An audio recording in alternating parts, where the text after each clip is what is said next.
Hello! Thank you so much for being here right now with me.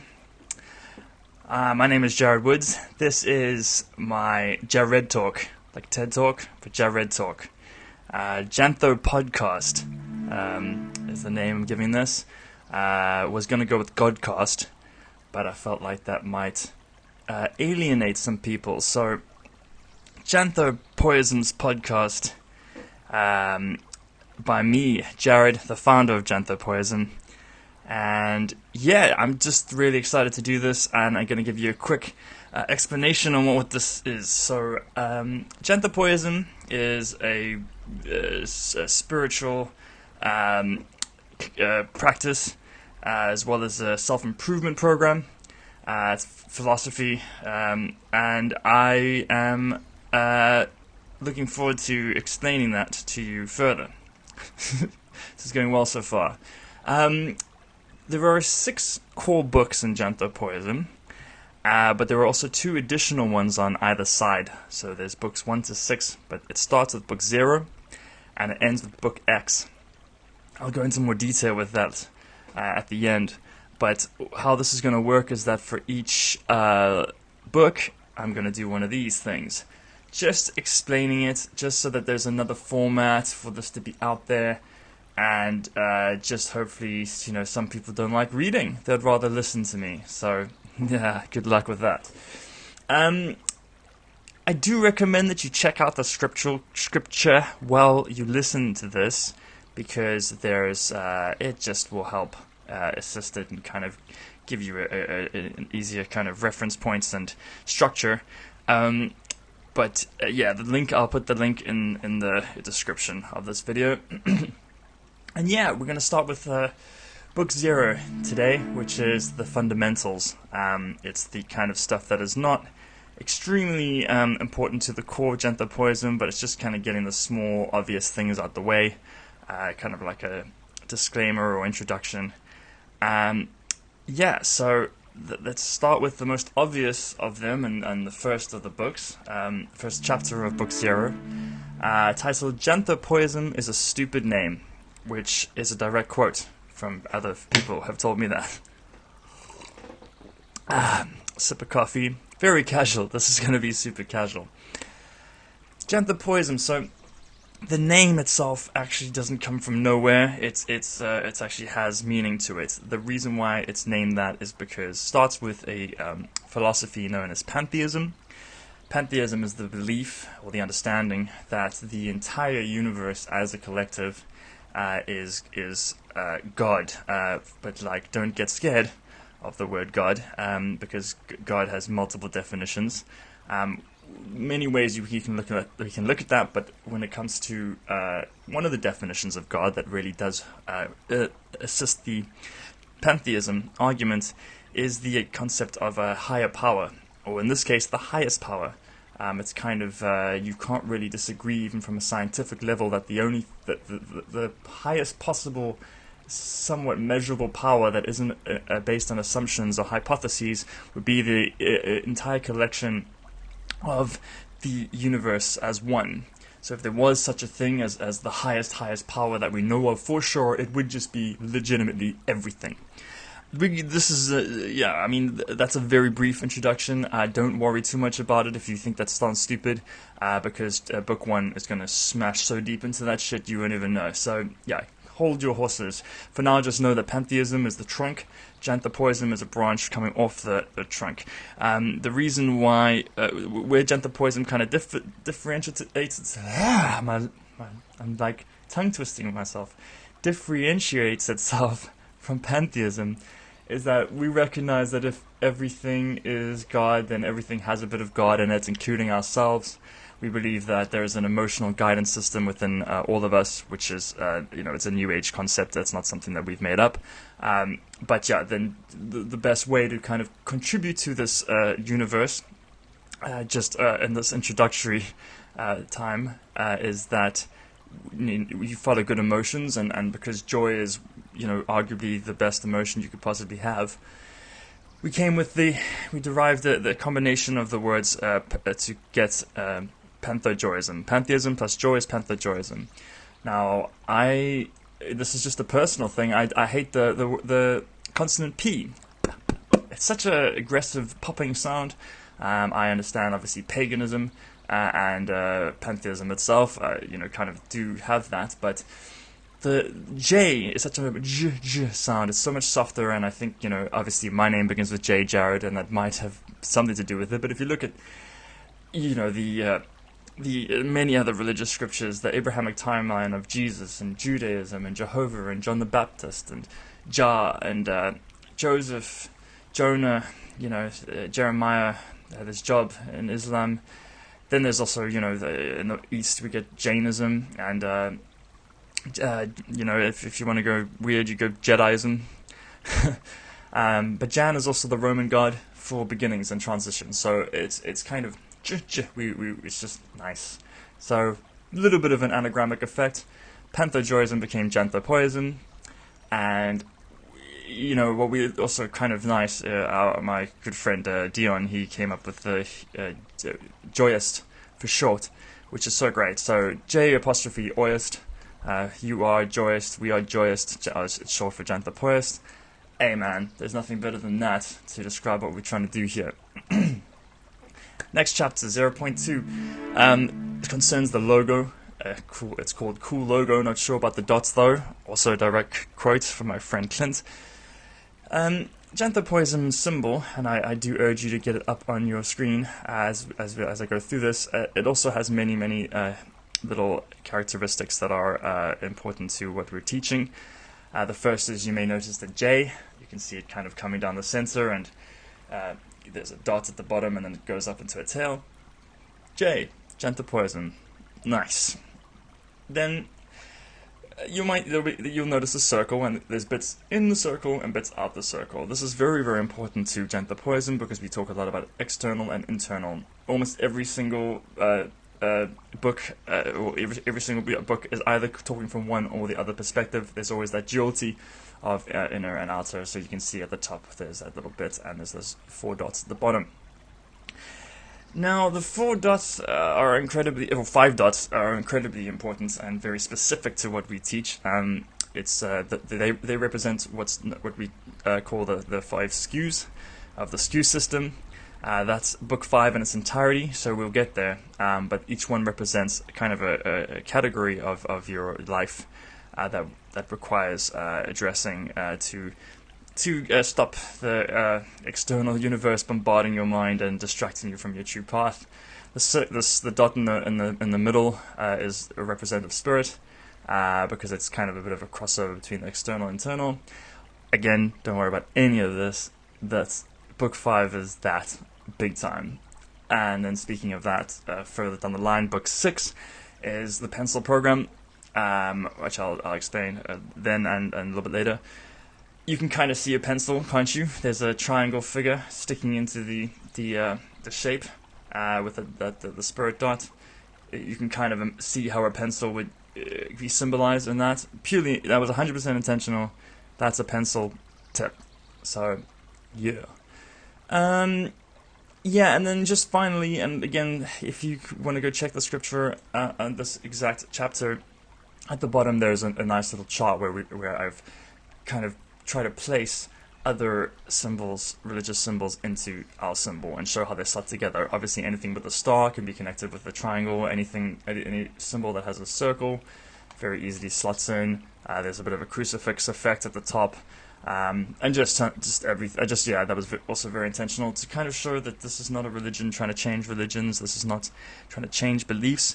It's actually more of a central point, a rudimentary form that connects with all religions. But that's also, once again, something that's going to be what we're going to talk about this entire time. Deep breath, sip of coffee. Delicious. Okay, the next one, 0.3, do not believe a word anyone says. Now, this is important too. So, as much as pantheism is a core belief of Janthopoism, there's even a deeper belief, which is agnosticism, because we don't believe that that anyone can tell you anything we don't know. anything. This is, I mean, just one of the things I'll often go back to is that there's you don't even have any proof that you're not the only one alive. This whole thing could be a simulation. Everyone who you meet could be a figment of your imagination or programmed, designed to test you. This is far out there stuff. This is also stuff that's been discussed at great length through philosophers and movies for a very long time. And the fact that we can't prove or disprove that in itself kind of shows that we can't really talk about any belief from a real provable standpoint. Any of this could be anything. So with that, we encourage that type of understanding, because agnosticism, while people kind of sometimes give it a bad rep of being something of uncertainty, it's definitely not the case. It's more a case of saying, well, okay, I don't know, and I'm not willing to commit. So you kind of stand on this midpoint, and like a high podium midpoint, I find, where you can look at any other belief and just kind of go, maybe not, and then you can kind of say, well, let's listen to what Buddhism is saying, and let's listen to what Islam is saying, and let's listen to what Rastafarian are saying, and you can kind of take it on that basis, like maybe they're right, maybe they're wrong, and whatever, we don't know, and from that level you can really start sifting it down into a rudimentary form of belief and understanding and theories of the cosmos and whatever. So that's super important. So fine to have your beliefs, of course. I don't think Janthopodism's never telling anyone to disbelieve something or stop believing something, but it's just more about accepting other beliefs. But then also it kind of comes back to Janthopodism itself. We've come to this rudimentary form of understanding, and we've built up from it. But of course, Janthopodism itself could be wrong. With a couple, we have a few.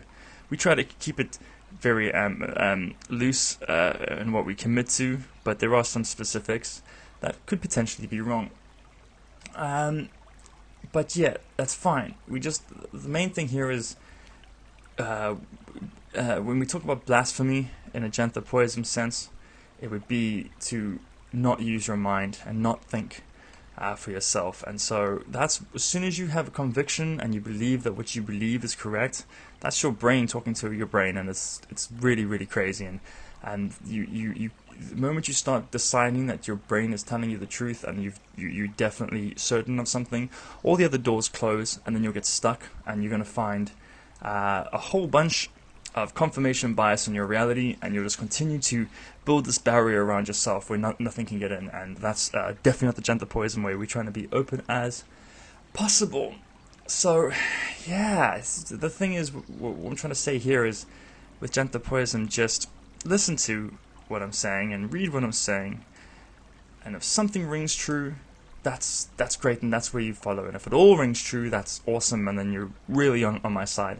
But if nothing rings true, that's fine too, because you will still find you can take it on any level you want. And the whole purpose of Janthopodism is to improve your life without asking you to do anything weird.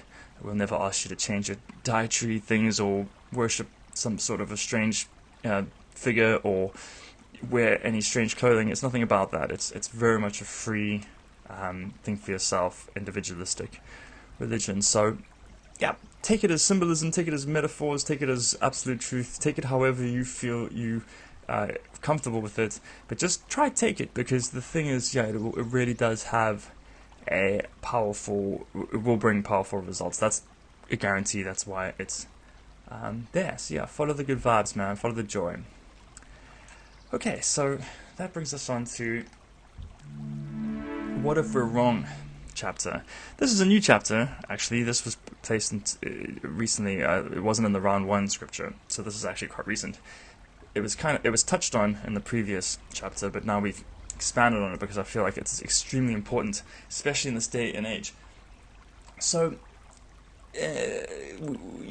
what if we're wrong? So what if Janthopodism is wrong? That's a very good question, and it's a question you should ask. But you should also not limit it just to Janthopodism. Put everything to the test.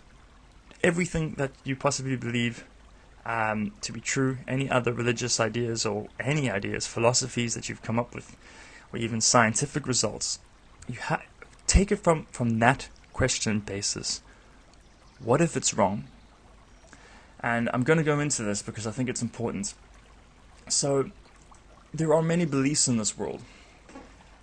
For example, let's look at the law of attraction. People say, oh, happy thoughts manifest a happy reality.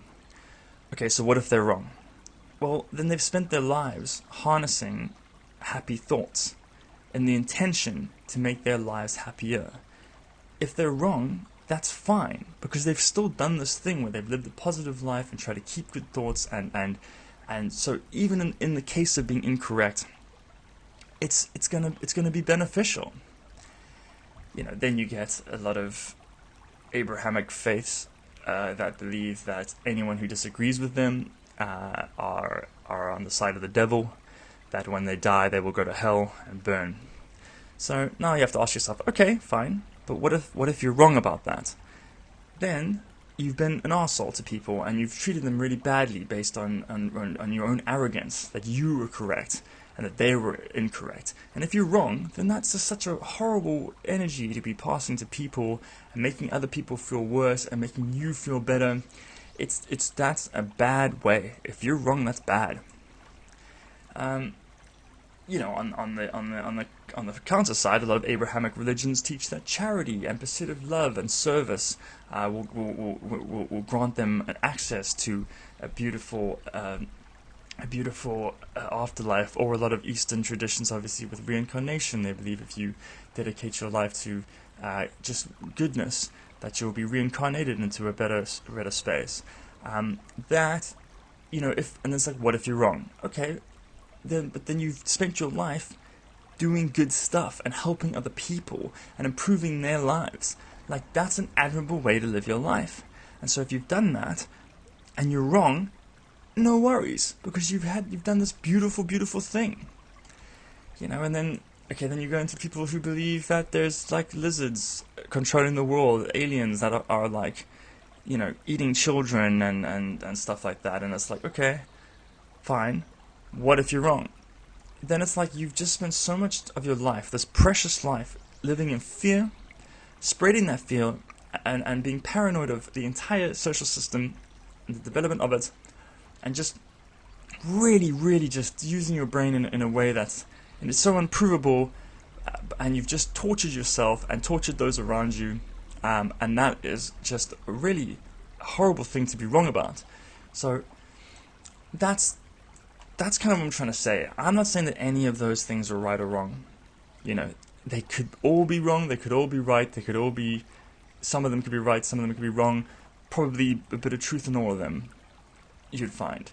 But the point is that none of them are provable. So if you dedicate your life to any one of them, and you are wrong, it's in your best interest to make sure that if you are wrong, it's irrelevant, because the life you lived because of it was beautiful and beneficial. And that's why Janthopoyism is something that I'm very proud of, because it passes that test. If Janthopoyism is wrong about pantheism, or wrong about certain ideas we have about perspective and reality, then it's okay, because what we teach is that we're trying to teach people to maximize their potential, and people to be good people and find out who they are as individuals, and really just push that, and if we're wrong about anything, it's irrelevant, because the people who take it seriously and dedicate themselves to the process are gonna come out the other side better for it. And so, hell yes. Next thing is potential trip hazards in Janthopoism's future. So this one's kind of looking at what could go wrong, why Janthopoism might not be successful. The main reason is because of, when you look at other religions, the things that they promise are interesting. They normally scare you with some kind of a afterlife that could be terrible, or with some sort of a doomsday conclusion.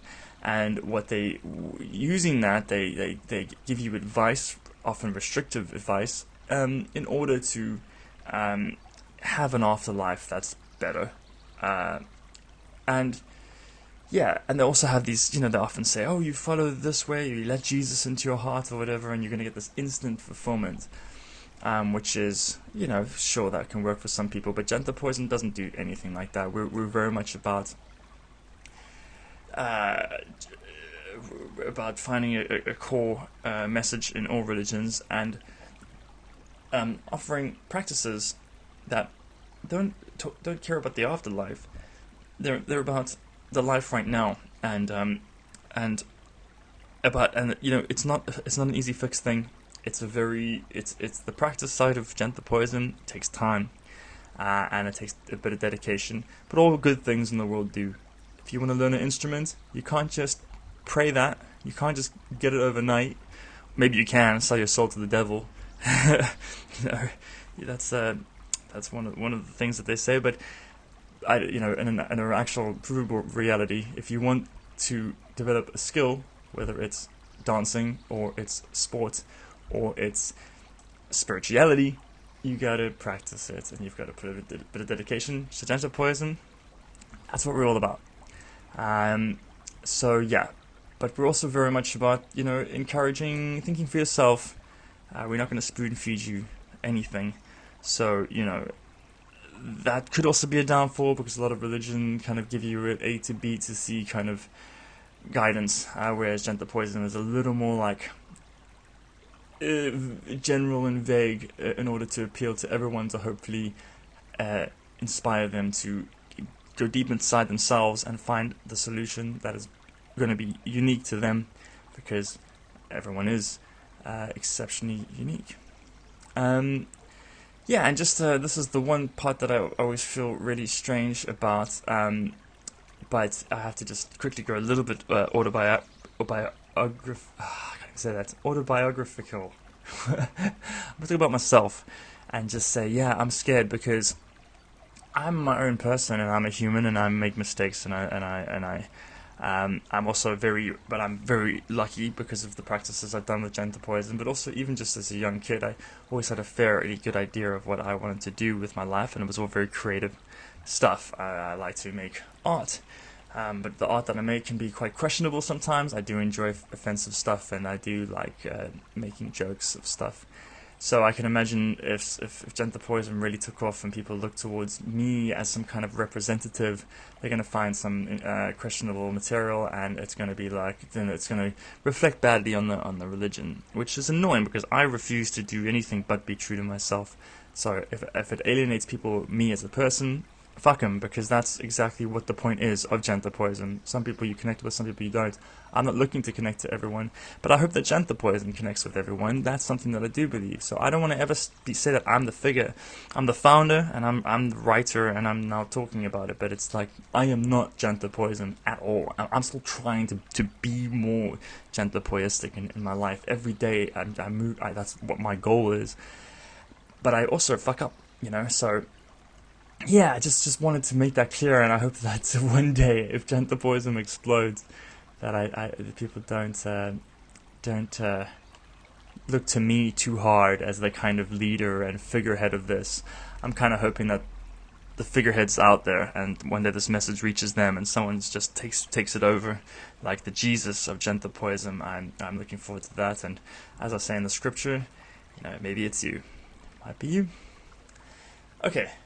The next chapter is called the number 10. I'm not even going to go into it. This is just about how every religion has kind of a numerological factor. I think it's beautiful. Pythagorism, which also very much favored the number 10, believe that the whole world and God could be understood via maths. I think there's something to that. But but we've come to conclusion that number 10 is the number of Janthopoism, as well as the number 2. Those two relate, obviously. Number 10 being the first double-digit number. It's all about the kind of duality and the opposites and various things. But yeah, if you're interested in that kind of stuff, read that chapter. But it's not important in any way. It's never really even mentioned again. It was more just a little bit of fun. Cool, we're coming to the end now. I was hoping this would be 10 minutes long. I shudder to think what the other books are going to be in length. but I'll just quickly summarize this and say, so the final book of the final chapter of Book 0 explains very briefly the 6 books that are coming, excluding Book X, which is something that we'll get to. So the next one of these are going to be revolved around Book 1, the external universe. That deals with the universe outside of yourself, the questions about God and the cosmos and what does it all mean. And then Book 2 is kind of the other side of that, the internal universe. That's when it comes down to you. Also an infinite thing. I believe that the human mind is infinite. I feel like even if you start going down onto atomic levels and smaller and smaller and smaller, it will never reach an end of that either. So, one thing to say the universe is infinite, another thing to say that your person is infinite too on molecular levels, but even more importantly on mental levels. And so that's more about you and your individual purpose and what you should be doing with your life, a little bit more like that. Book 3 is The Bridge of Receivings. Book 3 and 4, the bridges, I kind of don't even like the term bridges at all. It kind of, I feel like it doesn't quite describe what I'm trying to say, but at the same time, it's a good some symbol for it. It's like a two-way highway. There's the external universe, is the internal universe, and then there's information going in you and information going out you. So Book 3 is about the information going in you for the Bridge of Receivings. And it's kind of just more about what to do when things happen to you, events happen, and circumstances change, or just kind of ways to control what comes into you and how you react to it. And it's also got a little bit about designing your reality there. Then the opposite, Book 4, is The Bridge of Offerings. That's about what you let out by your words, by your actions, how you treat other people. We touch on kind of prayer and those types of ideas, law of attraction and free will and stuff like that. Book 5 and 6 are the coolest of the cool. Books 1 to 4, are unique to Janthopoyism, but they have their feet quite firm into other beliefs, pantheism being a huge one, as well as a couple of other philosophies. But Book 5 and 6 are the kind of the practical sides, which are very much exclusive to Janthopoyism and the most exciting of them all. So Book 5 is the external worship, which we spoke about before. Remember the 5 dots? That's the skew system. So that's all what Book 5 is, and that's just about how to approach your life by analyzing 5 factors: health, relationships, home, work, and spirit. And just what that all means and how to do that. And there's a little system of how a weekly kind of ritual that you do, and just tips and tricks. Nothing weird, super practical. Your brain's gonna love it. That's the whole point of Janthopoyism. We appeal to the brain. We're not asking you to do anything weird. You're gonna come across Book 5 and you're gonna go, that makes a lot of sense. Trust me. You can even just go read it now. Book 6, the internal worship, is the opposite. So instead of trying to make the outside world treat you better, you kind of more now focusing on how you react to it, and we do so by splitting it quite predictably into your past, your present, and your future.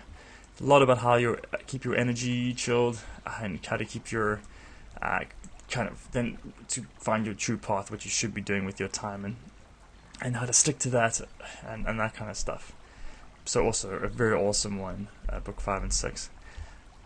And then there's Book X, which is just more the esoteric side of things, the mysticism. Every religion needs it.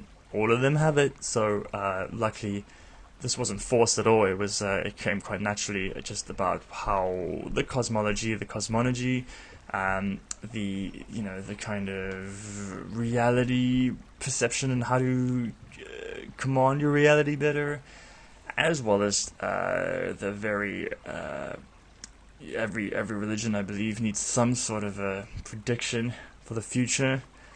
There's one, Janthopoyism, as loose as it is, but yeah, that's far in the future, and I don't even know how far I'm going to go into that. Book X is going to be something that I feel it might just be exclusive to print. I might give a quick little speech about that, but yeah, that's it, and we're coming now in half an hour. So thank you so much if you stuck with me here on this. These I imagine the other ones are going to be longer, unfortunately, but yeah, hopefully this is an easier way to digest what I'm talking about, and hopefully you like my voice, because yeah, I'm stuck with it either which way. So just know that I've heard this voice forever.